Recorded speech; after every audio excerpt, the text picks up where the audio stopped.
Mesdames, Mesdemoiselles et Messieurs, bienvenue à vous. Nous sommes ici pour vous parler du programme de développement personnel appelé Yélément qui changera vos vies. Il y a 3 ans, je vivais l'une des périodes les plus difficiles de ma vie. Je faisais face à de nombreux problèmes dont je ne savais pas comment faire pour trouver des solutions. Je passais mon temps à rejeter la faute sur les autres en fuyant mes responsabilités. Un jour, j'ai fait la connaissance d'un vieux sage du nom de Baba qui est devenu mon mentor.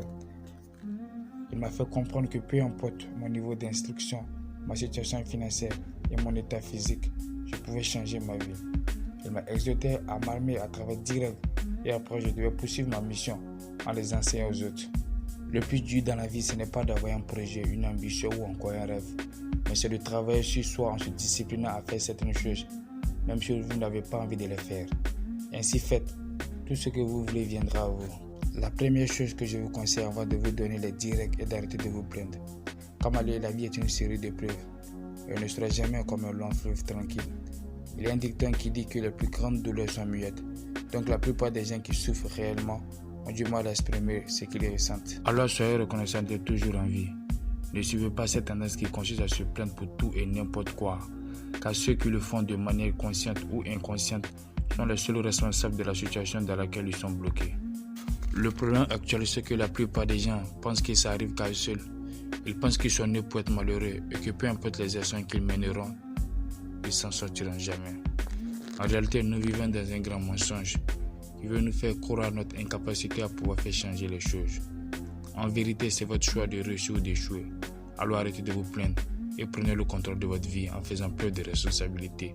Comme le dit Baba, se plaindre c'est accepter, agir c'est donner vie à sa plainte. Intermusso, commencez à apprécier les gens et choses qui vous entourent, comme votre famille, vos amis, vos vêtements ou accessoires. Maintes fois dans ma vie, j'ai accusé les autres pour atténuer mes échecs. À force de chercher toujours mes erreurs chez les autres, je m'étais trisé à petit feu. Il a fallu que je me responsabilise en étant sincère avec moi-même et j'ai reconnu que j'étais le problème. Le comportement des autres envers nous est le reflet de notre comportement envers nous-mêmes. Nous passons tous par des moments difficiles et si on est honnête, il est impossible de faire comme si tout va bien. Néanmoins, nous devons rester optimistes car nous n'avons aucun contrôle sur les éléments de la vie. La preuve est que personne ne peut empêcher le soleil de briller, la pluie de tomber ou encore le vent de souffler. Notre rôle est de s'appuyer sur les éléments que nous possédons pour faire quelque chose de meilleur. Lorsque vous comprenez que tout ce qui vous arrive dans la vie est le résultat de votre état d'esprit, alors vous cesserez d'accuser les autres ou de vous créer des ennemis, car vous trouverez en vous tout ce que vous avez toujours cherché